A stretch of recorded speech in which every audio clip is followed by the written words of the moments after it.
Recently, I did a video where I talked about my little Remington RM380 here and how when I do carry it, I carry it in a wallet holster from DeSantis. This is one of those holsters that has a big padded front section so that it makes the gun look like a wallet when it's in your pocket. It makes it look like a big thick square instead of having that distinctive gun shape in your back pocket.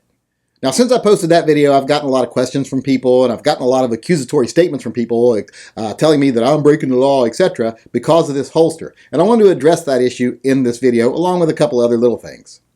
The big issue a lot of people are bringing up is, that holster is illegal in my state. It's an AOW. And a lot of people were being very accusatory, saying, you know, you have to have a tax stamp for that, and I bet you don't have your tax stamp for that, so you're carrying it illegally. Well, you're absolutely wrong. This holster does not classify as an AOW. It does not require a tax stamp. Now, there are some wallet holsters that do classify as any other weapon or an AOW. Those wallet holsters completely encompass the gun and obscure the fact that it is a gun and can be fired without being removed. Now, this one can be fired without being removed from the holster, but the holster does not encompass the gun and does not obscure the fact that it is a gun. Therefore, the ATF does not classify this specific holster as an AOW or any other weapon. Therefore, you do not need a tax stamp for this holster. And if you live in a state that says AOW type holsters are illegal, this holster would not be illegal because it is not an AOW. So unless your state says you just can't have a holster you can fire from, this would not be illegal. So know your own state laws. But as far as the federal law goes, this is not illegal and it is not an AOW, therefore does not require a tax stamp. Now, another question I've been getting asked a lot is, does this holster hamper the slide, therefore decreasing the reliability of the gun? Well, no, it does not. It just touches the slide very loosely and doesn't even go very far up the slide. In fact, if you use a thumbs forward grip, you're probably putting more pressure on the slide with your fingers than this holster puts on it. I've shot quite a few rounds through this gun with it in the holster. It's real easy to pull the trigger, not difficult at all, and it's pretty easy to hold on to. You do get one less finger on the grip than you would if you had it out of the holster, but because this is bigger overall, makes it pretty easy to hold on to, and this gun does not recoil a lot, so still pretty easy to shoot with it in this holster. Plus, you're going to be using something like this up close. So you're not really worried if it's a tack driver at 30 yards. You just want it to be reliable and accurate at close range because that's how you'd be using this gun more often than not. So the holster doesn't really affect the reliability of the gun. It does make it a little bit harder to hold on to and a little bit harder to fire, but because it makes the gun so easy to carry without being noticeable, it's worth it. Now, a lot of people also want to know, why would I carry this while I'm roller skating? Why would I put this in my back pocket and risk falling on it? Well, falling on this in my back pocket, which I have done, doesn't hurt. If I have a gun on my hip and I fall, that hurts like crazy. I've fallen on my speed loaders before, hurt like crazy.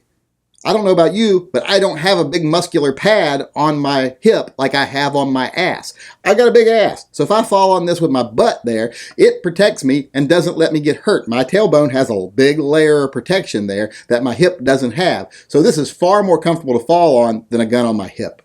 And this won't come out of my back pocket when I fall. It's in there pretty securely. So I can't say the same about a gun in a holster on a hip unless it has an active retention, which I don't like. So therefore, this is a far better way to carry while roller skating. Now, also some people were upset because, oh, the trigger is exposed. I thought you said never carry a gun with the trigger exposed. I do. I say never carry a gun outside of a holster with an exposed trigger. This goes in your back pocket. It fills your whole back pocket. Your back pocket acts as a holster, as I explained in that first video. If you put a gun in your front pocket and the trigger is exposed, your front pocket does not act as a holster. It is not secured. It can flop around. It can fold up. I have seen guns fire because a piece of fabric folds up into the trigger and fires the gun. That can happen in a front pocket. In a back pocket, that doesn't happen because that can't happen in a back pocket. There's no loose flap. There's no loose pocket. Front pockets are just loose pockets. The back pocket is actually just two pieces of denim closely stitched together, which function as a denim holster. And when you add the features of the holster itself with that denim holster, it makes it very safe. You can carry this in your back pocket without the trigger covered. As long as you don't stick your fingers in your back pocket and pull the trigger, you're going to be fine. You're not going to be carrying anything else back there. There's also no way anything's going to get in your pocket and push that trigger. Unless maybe you go around sitting on, spike-shaped objects or, protrusion-shaped objects. I don't do that personally, so I don't really have that problem. And if you do that, I bet you don't do it with your pants on, so I don't think it'd be much of a problem. You're not going to fire this gun in your back pocket sitting on something like that. Now, the final question I got quite a bit was, what type of ammo do I use in it? So I want to take a moment here to show you what type of ammo I use in these smaller, lower caliber guns. I just use good old-fashioned Federal HydroShock ammo. I have found that this is the best ammo for that type of gun. Now, a lot of people think HydroShocks are a little outdated, they're not modern technology, and they're right. But the fact that they are a little bit outdated makes them a better round for this type of gun.